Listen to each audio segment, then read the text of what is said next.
Healing from chronic Lyme's disease. My Lyme disease story started in the summer of 2005. I was taking a shortcut through some tall grass where deer had been sleeping the night before, and picked up a deer tick that bit me on the back of my left knee. Someone noticed the bullseye rash that formed on the back of my leg, and I went immediately to the doctor, a local country physician, who prescribed me a short run of antibiotics. I didn't know anything about Lyme disease at the time. I took the antibiotics and I thought I was okay. And then about 6 or 8 weeks after the tick had bitten me, I collapsed at work. I was unable to walk. I was unable to drive. I was very sick. I went back to the country doctor, who put me on another short run of antibiotics. Now, by coincidence, at the time, I had a client, as a counseling client, who had been on intravenous antibiotics for 7 straight years. As a result of the antibiotics and other reasons, he was beginning to lose his mind and starting to become paranoid and delusional. His health was a wreck. He lost his job, he lost his house, he lost his marriage. And I was determined I was not going to go down this road if this is what it meant. After the second short run of antibiotics, I discovered I was as sick as I was in the beginning. It did no good.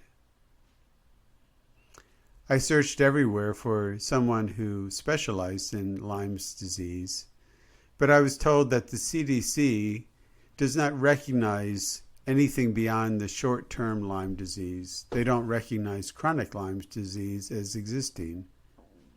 But that's what I had. I was having difficulty finding any doctors that would treat me. The CDC had been punishing doctors for treating Lyme disease by taking away their license and taking them to court. So a lot of the doctors were afraid to treat me because this would be an acknowledgement that I had chronic Lyme's disease, which the CDC insisted was a mental problem, not an actual physical problem. Because of the situation and because of the client I had seen, I decided that my best hope of survival was to go off on my own and try to find a cure myself. I went to an acupuncturist, and for a while it was helpful, and then it stopped. I went to a homeopathic doctor. Once again, for a while it was helpful, and then it stopped. I tried hyperbaric oxygen chambers. That didn't work. I tried Reiki.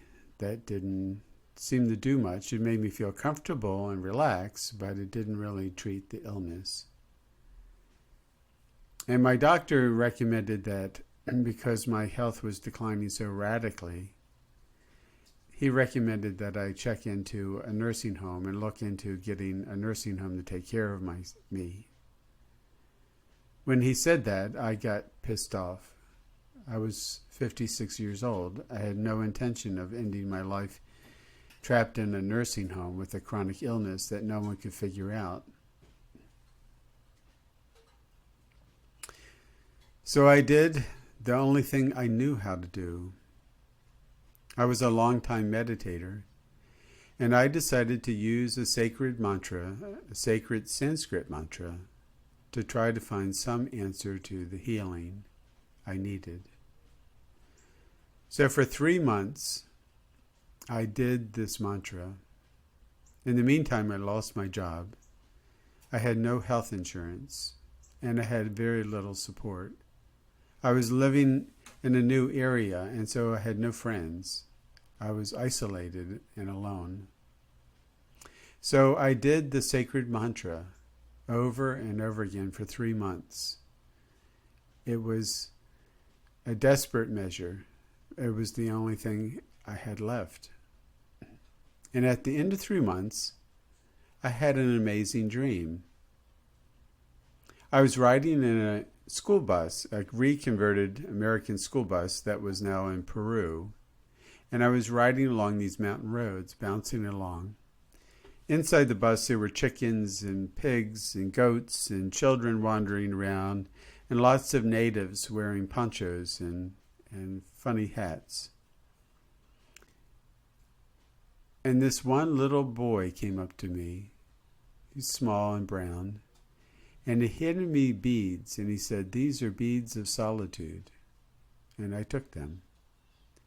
And then he handed me leaves and seeds. And he said, "These are herbs from Peru." And I took them. And then I woke up. I felt so happy. I felt after 3 months of saying the sacred mantra, I finally got some guidance on how I could heal from Lyme disease. But then I realized that sacred herbs from Peru limited it to about 8,000 different possibilities, and I needed something more specific.